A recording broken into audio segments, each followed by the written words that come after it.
Well, good morning, everyone. Joining us this morning for the latest updates, we have some members of the Republican Governance Group, one of our most active caucuses on the Republican side. These are folks among our friends and colleagues, the most productive, most dedicated, most effective members because they are people who work every day on solutions for the greatest challenges facing our country. And Carlos Jimenez is with us, and Blake Moore, and Julie Fedorchik, and Gabe Evans. Beth Van Dyne may be joining us. I think she had a flight delay. But they've been out in their districts working very hard to help their constituents navigate through the chaos that's been created by the Democrat shutdown. And if you're keeping count, this is day 37. 37. It seems unbelievable to us that we've gone this long. It is officially and shamefully the longest shutdown in U.S. history. Republicans feel very helpless about the situation because, as we've noted, there is really nothing for us to negotiate. We sent them a clean CR, as you know, back in September 19th. We passed it out of the House. It feels like a lifetime ago. But that was a nonpartisan measure. It was 24 pages in length. It has no Republican priorities on it at all. It was merely the status quo to keep the lights on so that the members of Congress and the Republican and Democrat Party could work together to finish the government funding appropriations process. And the Democrats tried to turn that into a game. Now, we're going to give you the latest updates on that and where we think this is headed. But I just first want to address in a bit more detail the current state of our politics. It has been very interesting to us to see all the pundits trying to spin the results of the election on Tuesday. I just want to point out some simple facts here, and as usual, I try to be concise and give you the highlights here, but there's some things that we really need to point out. First, there were no surprises on Tuesday night, okay? You had blue states and blue cities that voted blue, to the alarm of no one, to the surprise of no one. That was what was expected. It just so happened that New York and New Jersey and Virginia were the states that were in the national spotlight on Tuesday. If the tables had been turned and if the calendar had been different and you had 3 red states, we'd have an entirely different narrative that you all would be writing about. Don't lose the simple facts.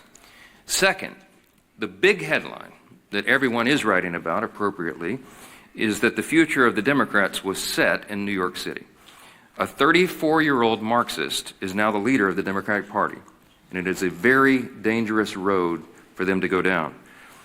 I want to say this because a lot's been said about the Mamdani campaign. It is very easy to run and win as a socialist, right? All you do is promise everything to everyone for free. What a great message that is. Boy, that really resonates for people who don't study history. And while you're making all those promises, you hope that they never realize the trap that you're actually setting, the impossibility of fulfilling your fantastical claims and dreams, and the extreme danger and chaos that would result if you ever could. When you run as a socialist, you have to hope that they never understand that this will lead to the inevitable loss of their freedom, their opportunity, and their security, the loss of meritocracy and fairness in society, the loss of colorblindness, and the loss of emphasis on character, and the morality and the personal incentive and the common sense that we rely upon to keep a republic in operation. If you run as a socialist, you run on a big list of false claims, and you promise everything to everyone and you can't deliver, and if you were ever able to deliver, it will be to the great detriment of the very people that you lured in to vote for you. Third fact about the election on Tuesday night is that the Democrats, and you all are not writing about this, and you should be, you're not writing enough about it, the Democrats have now set themselves on a collision course in their own tent. If you look at Spanberger in Virginia and Sherrill in New Jersey, they tried to run as moderate pragmatists. That's how they self-described. But they will be no match for the coming communist wave taking over their party right now. The energy is on the side of the Marxists. Look no further than the top 2 Democrats here in Congress. We've noted this here every day. They had to bend the knee to the socialists. Hakeem Jeffries and Chuck Schumer are both from New York. The top Democrat leader in the House and the top Democrat leader in the Senate, they couldn't get around that. And so Hakeem had to ultimately embrace it. He had to give the full blessing to Mamdani and his agenda. And he co-owns it. And Chuck Schumer flirted with it. He pandered all along. He flirted with that open endorsement till the better end, even though Mamdani is an activist against Israel and an anti-Semite. Chuck Schumer is the highest-ranked Jewish official in America, and he couldn't bring himself to disclaim that. And as we've noted here every day, the sole reason for the entire federal government being shut down now, the sole reason for all the American people suffering all this pain and hardship is because of the fear of political retribution from the far-left activists who run the Democrat Party. That is the motivation for the shutdown. It's never been about any policy issue at all. It was only so that they could show a fight and try to show that they're tough to this rising far-left activist base in the party. The old guard has been repudiated, and the radicals are taking over the Democratic Party. We have evidence now every day. Yesterday, Jared Golden announced he would not be running for re-election in the state of Maine. He's a moderate, and he has no place in his party anymore. And then this morning, you saw the headline. Former Speaker Nancy Pelosi has now announced her retirement this morning. That is a very important sign that I hope that you all will delve into. Even the famous San Francisco liberal is not far left enough for the neo-Marxists. We commend her for her services. We all do, everyone who serves in Congress, but there should be a lot written about that. Fourth point I just want to make in the aftermath of Tuesday is that off-year election results in isolated places are never indicative of the upcoming midterm election. Don't read too much into that. You shouldn't. If you do, you're going to miss it. The GOP is in excellent position to win big next year. And when I say I'm bullish about the midterms, we absolutely are, and there's a lot of reasons for that. This is not groundless optimism. It's based on facts. The reason we're in such a great position is because we are united. And while the Democrats engage in their emerging civil war, Republicans are going to continue to work and deliver for all the new voters that we brought into the party last fall in 2024. There was a true demographic shift in that election, as you know. Record number of Hispanic and Latino voters, Black and African American voters, Jewish voters, union workers, urban voters, young people. And while they say that there's this big swell of enthusiasm of young people based on what happened in New York City Tuesday night, I would give to you Exhibit A on our side. Maybe you're not noticing, but the turning point events at college campuses all around the country are setting records for attendance.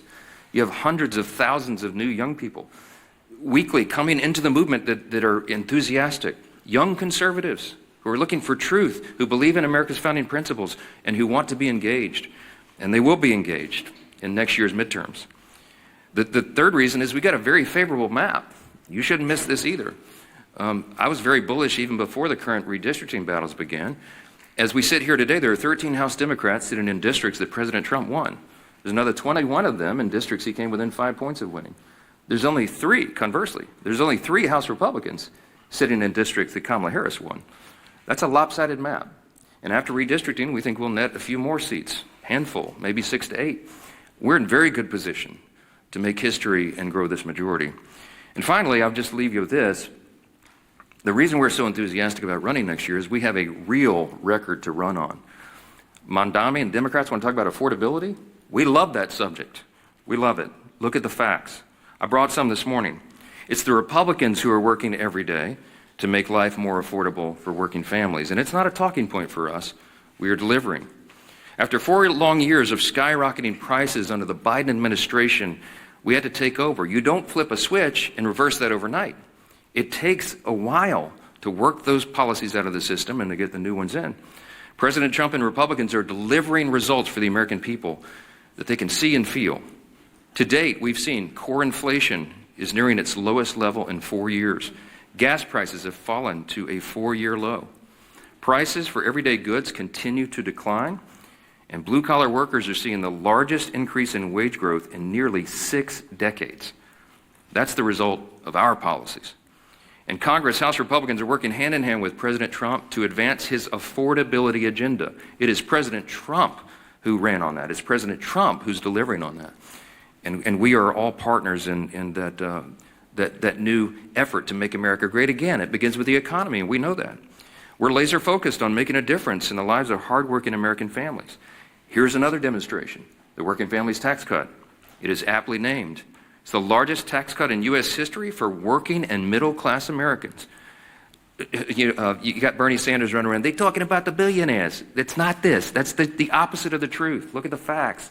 That bill was written for lower and middle-class earners, and they are the ones that will feel the positive effects going into next year. We included in that, as you know, no tax on tips, no tax on overtime, real tax relief for seniors. These are the kinds of things that people feel, and they see that we're making good on our promises. We've made historic investments in American energy dominance to drive down the cost of gasoline and groceries. And we're grounding every decision we make in common sense. That's what we restored. That's what we ran on. That's what we're delivering. A return to common sense, not the woke progressive nonsense that they delivered for 4 years, not the spending like drunken sailors that drove cost up for everything with inflation. We're restoring common sense, fiscal responsibility. We're good stewards of taxpayer dollars, and we're refusing to cave right now, today, to the Democrats' wild demand to spend $1.5 trillion in new spending. That is taxpayer dollars. That's your money that they want to spend to reopen the government. That's their counterproposal. That's why we're not having a negotiation with them. It's ridiculous. Included in the $1.5 trillion that they want to spend is $200 billion, almost $200 billion, to restore health care benefits to illegal aliens. That is taxpayer money that they want to spend for that. They want to send billions of dollars back overseas for social programs in foreign countries. We're not doing that.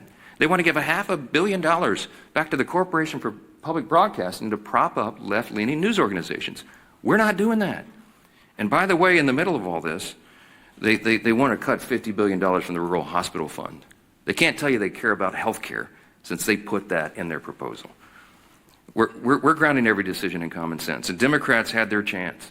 When they controlled Washington, look at the history. Don't forget it. This was just a year ago. You know what we inherited?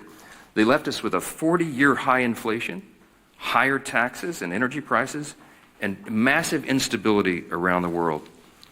And what did they do in June of this year? This is the most recent history no one can forget. They voted against no tax on tips. They voted against no taxes on Social Security. They voted against a larger child tax credit. The Democrats in the House and Senate voted against lower energy prices, against more American manufacturing and jobs, and against lowering health care premiums by 12%. That provision, the cost sharing reduction provision, was in the House version of the Working Families Tax Cut, the big beautiful bill. We sent it over to the Senate, and they worked to strike it out of the bill. Ask the Senate Democrats about that. Right now, they've created another mess. They've created a mess for America with this pointless government shutdown. The Democrats will tell you that they're feeling emboldened. They're feeling emboldened because they had a few blue state election results. It does not change the fact that they have walked their party off a cliff with no parachute and no path forward. The reason we're stuck right now is because of one simple fact. If they vote to reopen the government, the Senate Democrats are afraid that the radicals in their party will say that they caved. They're afraid of the retribution that will come from that.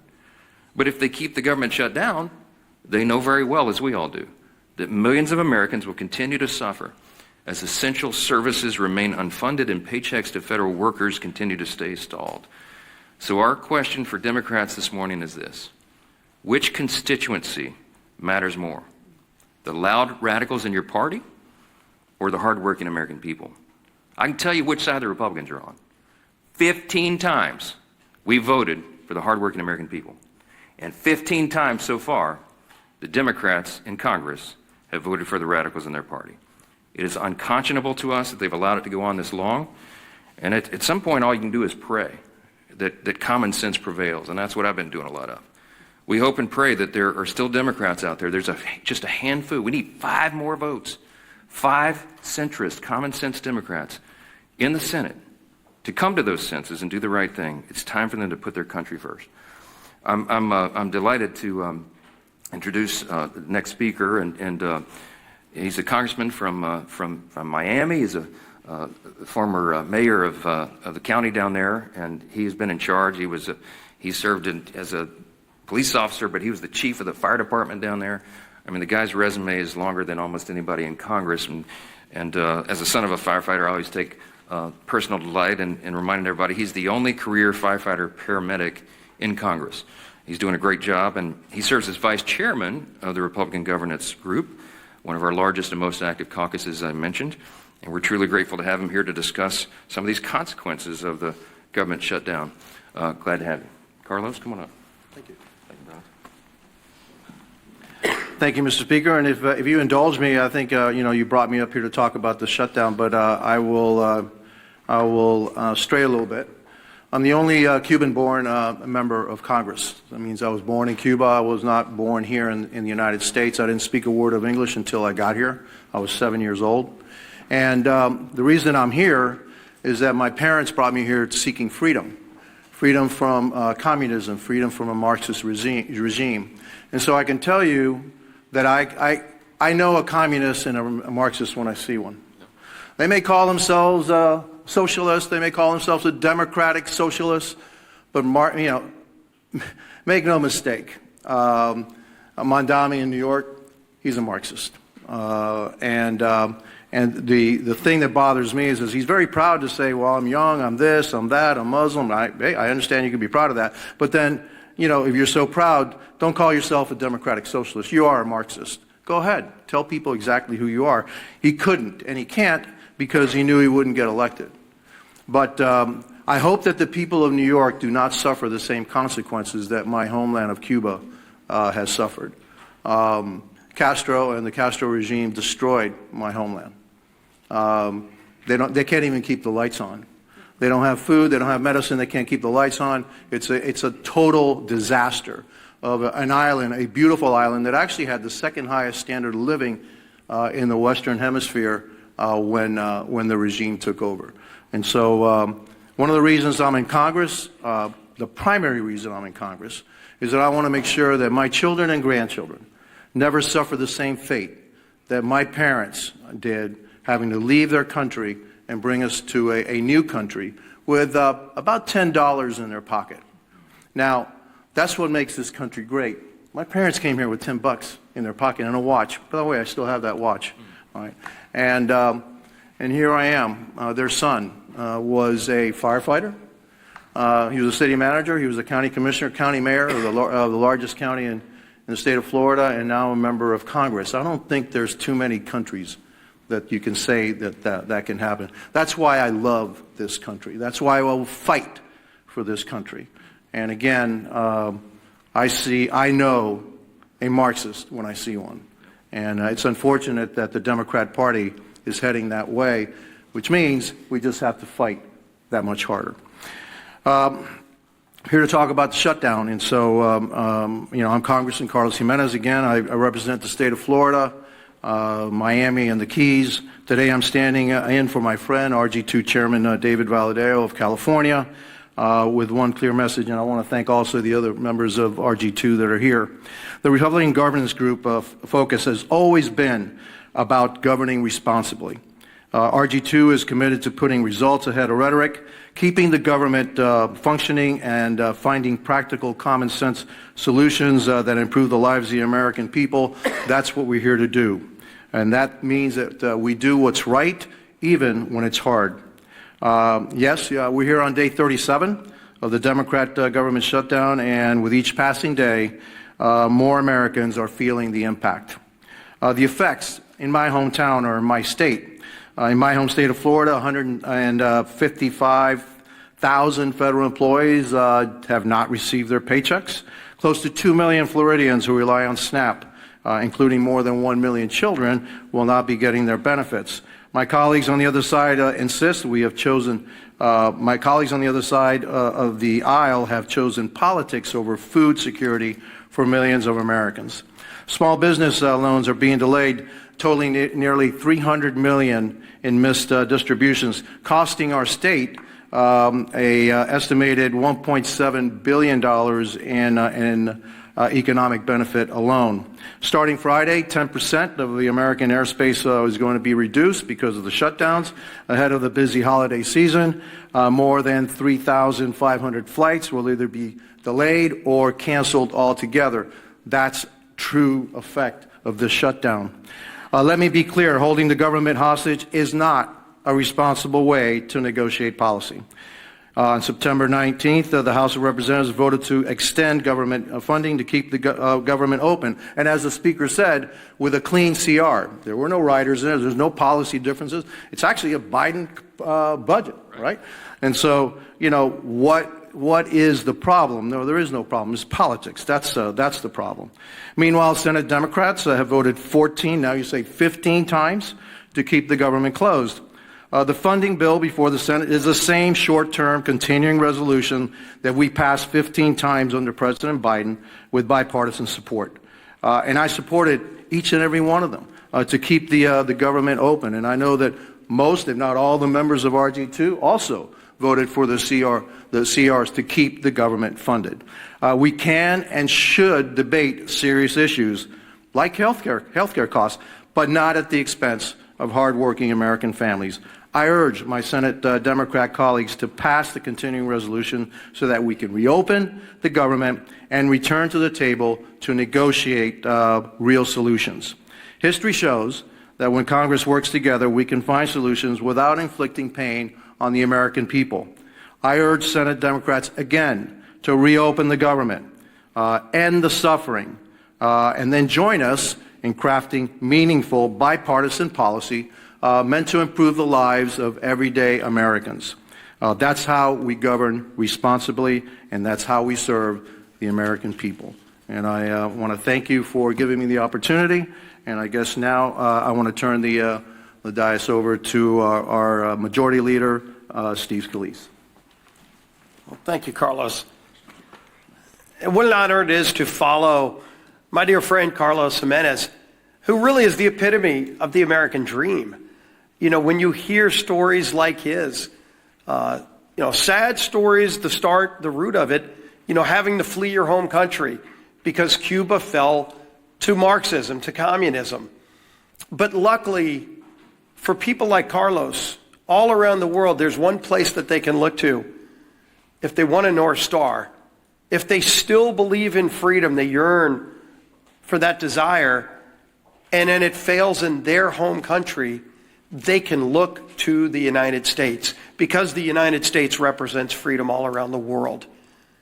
And how dangerous of a position that is when Marxists from within try to change it here, try to unravel what makes America so great.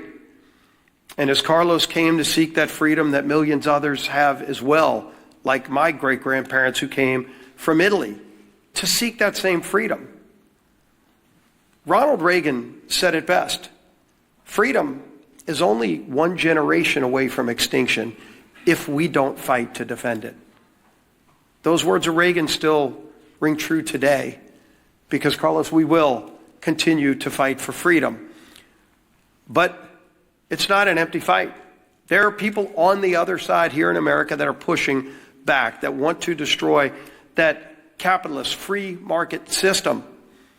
And so when you look at the results of the election, anybody that wants to go celebrate a blue state voting blue, what they're not acknowledging is what happened in a city like New York. It reverberates. When New York elects a Marxist as their mayor, there are other Democrats that are now looking and saying, does the Democrat Party represent me anymore? And today you heard it again. Democrats are the ones who are looking and saying that they're done with the Democrat Party. Jared Golden yesterday announced he's not going to run again. And he didn't just say he wasn't going to run again because he got tired of serving in Congress. I think it's really important to pay attention to what Jared Golden said. And he is in a swing district. Jared Golden is one of those moderate Democrats who represents maybe the old Democrat Party now, what was discarded by the voters on Democrat cities and states. But it's not where America is. So when Jared Golden announced yesterday he's not going to run again, he said, quote, "We're allowing the most extreme pugilistic elements of our party to call the shots. Just look again at the shutdown. For as long as I can remember, we have opposed shutting down the government over policy disputes. We criticized Republicans for taking hostages this way." That was Jared Golden explaining why he's done with being a Democrat in Congress.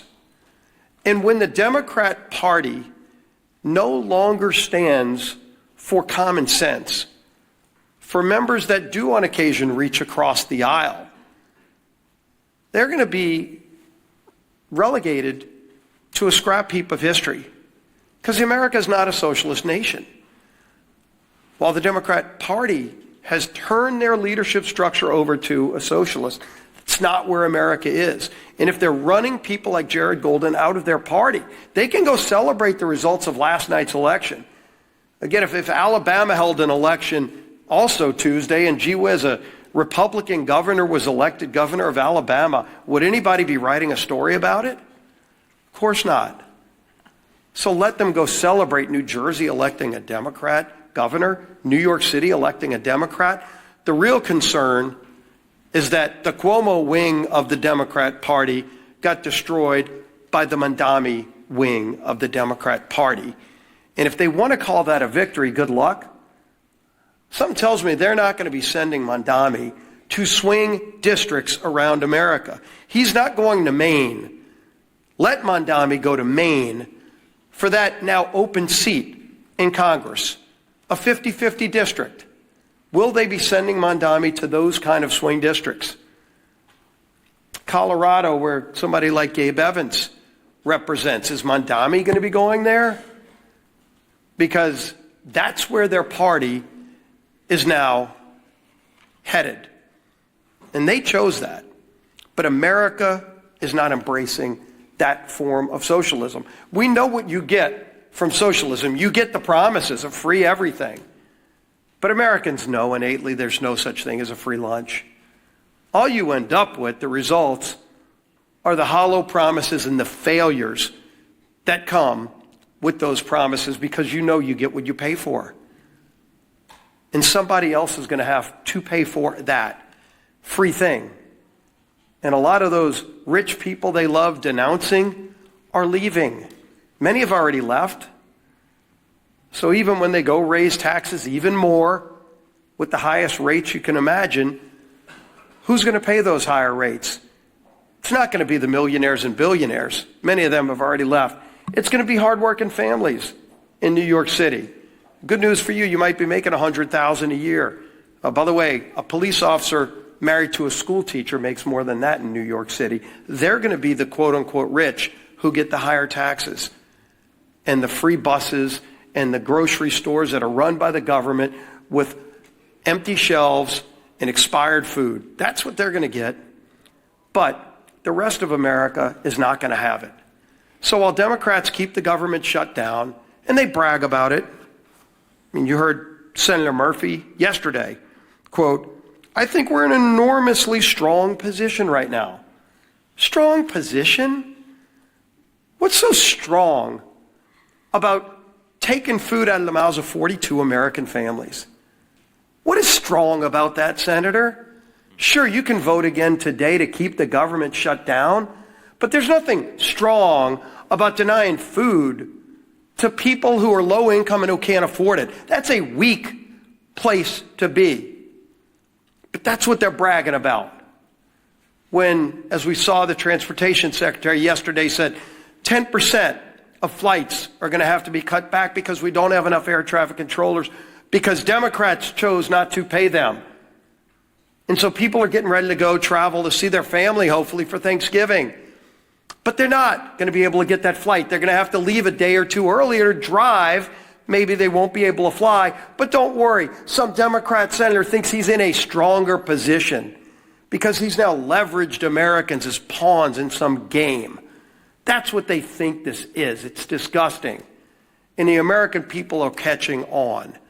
And so while Democrats applaud socialism being the new wave of their party, the few common sense Democrats left in their party are leaving, running for the exits. Well, you might be able to leave New York City and go to Florida or Texas or somewhere else, but if they destroy America, there's nowhere else to go. That's why we're going to fight for freedom every single day, and their approach to Marxism, socialism, whatever you want to call it, will not prevail in America. Our whip, Tom Emmer.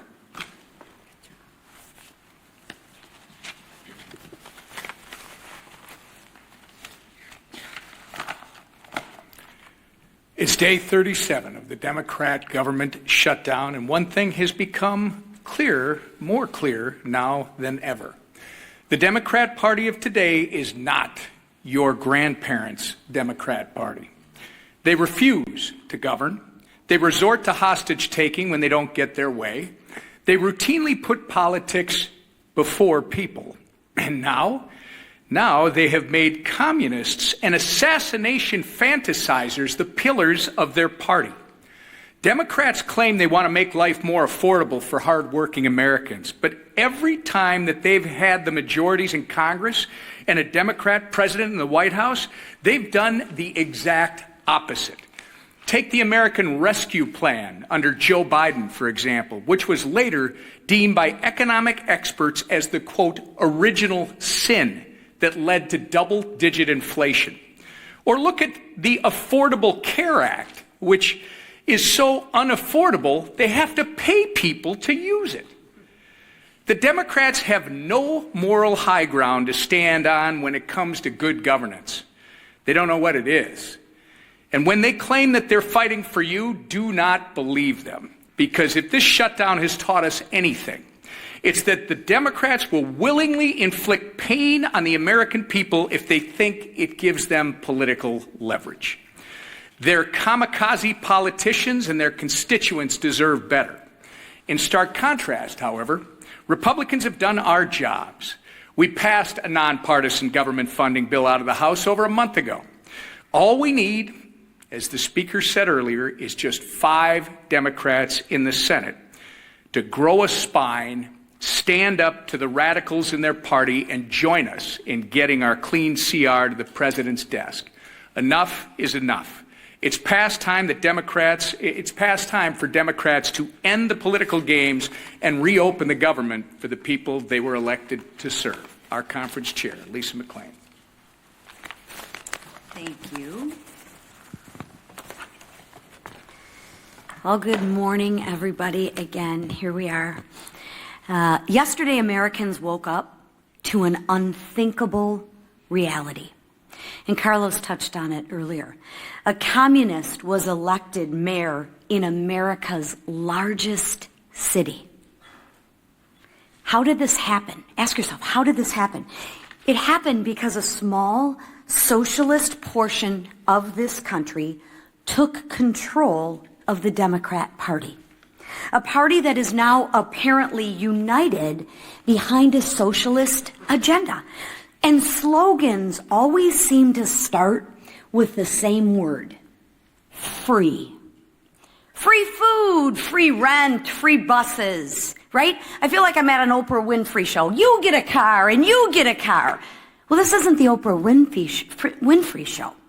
And like many of you, my parents taught me a really good lesson when I was young. Nothing is free. Everything comes with a cost. Absolutely nothing is free. We all learned that. Look no further than the Democrats' disastrous shutdown plan. They want to give free health care to illegals. Come to our country. We'll give you, illegally mind you, we'll give you free health care on the backs of hard-working Americans. And in demanding that, they're asking for $1.5 trillion in wasteful spending and a painful shutdown.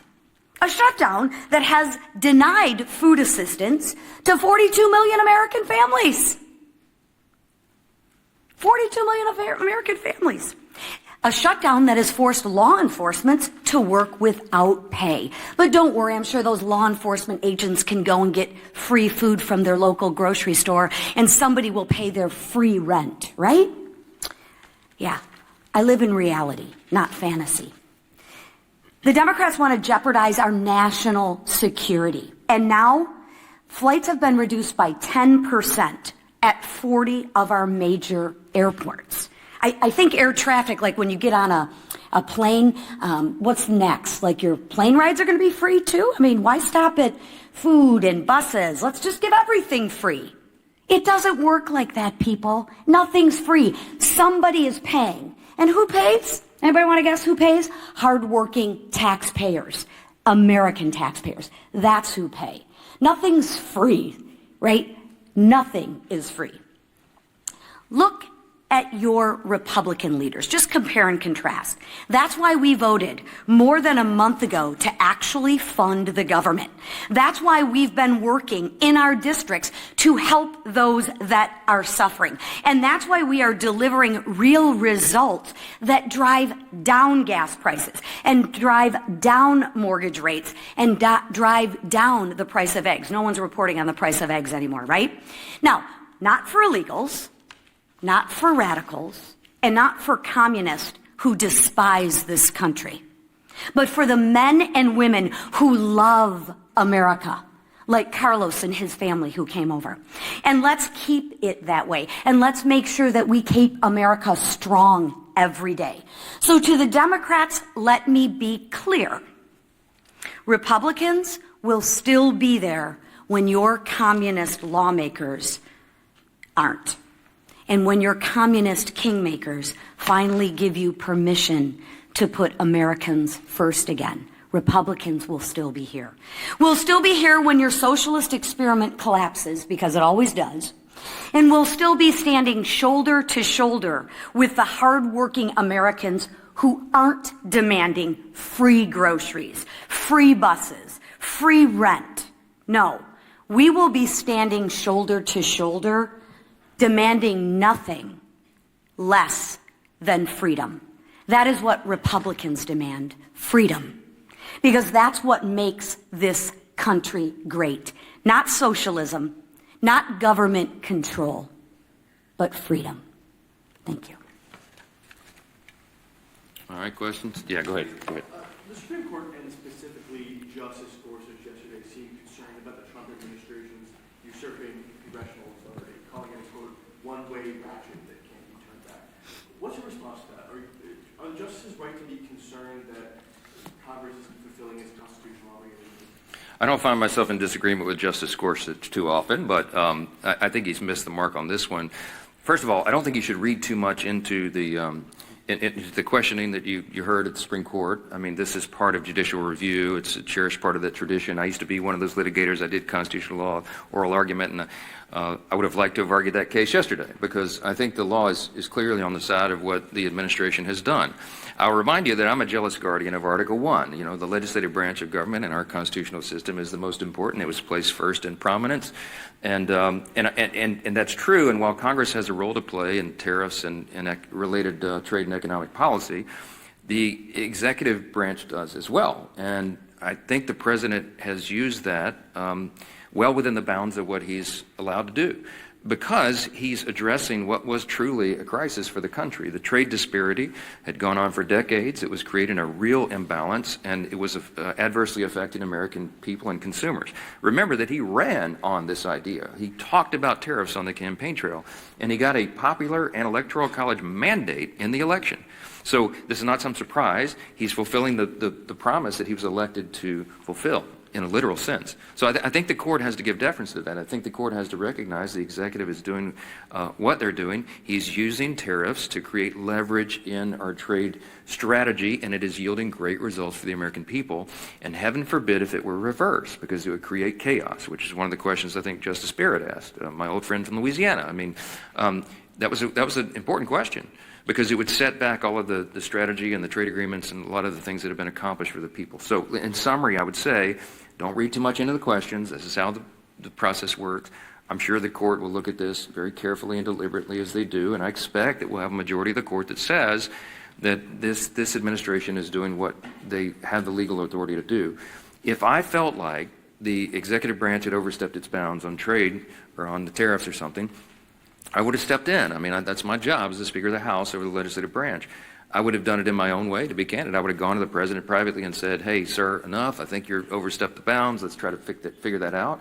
I wouldn't have publicly had a big spat with him, because it wouldn't have been necessary. But that conversation didn't happen, because I believe that what he's done is well within the bounds. And so we'll see what the court does. Yes? Thanks, Mr. Speaker.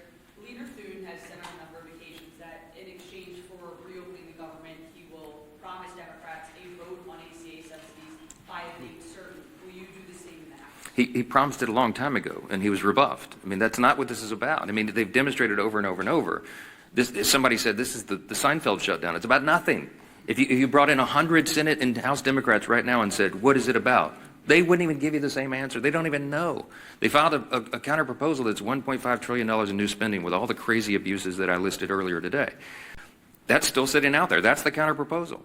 Then they tried to say it was about health care. That was never the issue for the September 30th fiscal cliff. That was always a December issue. We always knew, everybody in the building knew, we were going to have to wrestle through that and come to a consensus on a solution on the COVID-era Obamacare subsidies in October, November, December.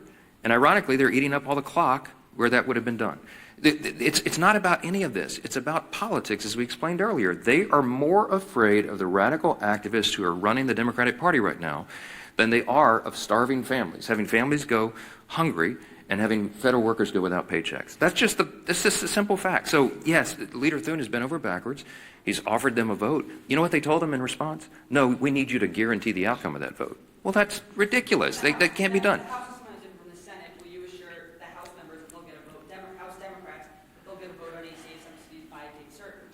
No, because we did our job, and I'm not part of the negotiation. The House did its job on September 19th. I'm not promising anybody anything. I'm going to let this process play out. I'll tell you what they wanted.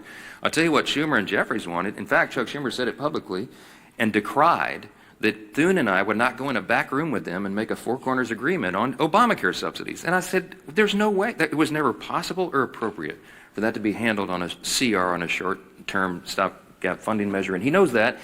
And we're not doing that anymore. We're not taking four corners, four leaders in a back room and making a deal and hoisting it upon the people. I'm not going to be a part of that. Chuck Schumer is part of the old way this was done, and that's part of the reason why people have such a lack of trust in Congress. We need to be transparent, open. We need to do it through the process. We need to involve and engage all of our caucuses and all of our members in this discussion. Healthcare is very complicated. It is very complex, and it is not something four people can go in a smoke-filled room in the back and make a deal on. I reject it. Yes. Shutdown. Is it helpful to have them talking like this when it's actually emboldening Democrats not to pay? Look, I've spoken with the president about it. I reminded him, as I said this morning, this was not a surprise to us. I mean, blue states elected blue leaders. I mean, so what? I mean, it would have been a huge headline if we could have had an upset there, but that was to be expected. As Leader Scalise said, I mean, you know, if the three big elections yesterday would have been in, Louisiana, Alabama, and Texas, you'd have a totally different narrative, right? Or name any red state. It just so happened that those were the blue states. That was the blue outcomes. That's what everybody expected. I don't read too much into that. Yes, front row. Morning. Two questions. One, about the shutdown, you said 48-hour notice for the House to return. Does that include this weekend? And then a question for you and for Chairwoman McClain. Egg prices are no longer in the headlines, but food prices themselves have still been going up. Grocery prices are still going up. How do you respond? Yeah, but the USDA has reported, and all of the economists have shown, food prices always go up. There's an inflationary level that's built into grocery prices, but they're going up at a much slower pace. In other words, the economic policies, even though all the provisions of the Working Families Tax Cut have not yet been implemented, that's going to make a dramatic effect. It's going to be like jet fuel to the economy. We have all these pro-growth policies that will bring down costs, increase wages, increase jobs, and more access to the economic rung so that more people can climb up the ladder. But in the meantime, even the fact that we have made these positive steps and momentum, grocery prices are rising at their slowest level in many years. You should look into that. So, I mean, that is an exhibit C, and the argument that it's Republican policies that are the only thing that's going to bring that down. The reason that your grocery prices are so high, it's multifaceted. But it's because we had 4 years of Bidenomics. Remember when they tried to tell you that Bidenomics was so good for you and your family? And everybody went, what are you talking about? That's part of the reason we shellacked them in the election last fall, because they were trying to sell you a bill of goods that wasn't true. And the reason that inflation rose is because, as was noted earlier, the big signature pieces of legislation that they passed in the Biden administration were disastrous for the economy. And it made inflation rise rapidly. Why? Because when you pour more dollars into the economy, that is the effect. It's just as sure as gravity. It's basic economics. And the Marxists and the socialists who are taking over the Democratic Party turn a blind eye to the reality of basic economics. And you're going to see the effects of that as well. Yes? This weekend to the election results in the blue states, but there were some significant reversals of Trump's gains with Hispanic populations, particularly in New Jersey. Are you at all concerned about Republicans retaining those voters in the next midterm election? No, I do believe that the demographic shift that we were able to see and experience in the 2024 election will hold. I believe that large numbers of those new voters and these demographics that have not traditionally been with the Republican Party are with us. I will point you to the study that the Democrats themselves paid for that came out, a week or so ago, and they had, I think, hundreds of thousands of respondents to these polls. And the Democrats determined in their own analysis that they are regarded as weak, woke, and out of touch with the people. Okay, that's why they lost last November, and that's why they're going to lose this coming November. Okay, as Carlos Jimenez said, as a Cuban who came here, his family immigrated here. He came here when he was 7. This is the American dream. I know that the Hispanic and Latino populations across this country understand which party is delivering for them, and they're going to feel that positive effect. They're going to feel increased wages and more opportunity, and before they get to that election next fall. And that's why we did the big, beautiful bill, the Working Families Tax Cut, so early in the year, because we wanted that to really take hold after the beginning of the year so that people will feel that. And we're convinced they will, and I think that's going to inure to our benefit. Thank you all so much.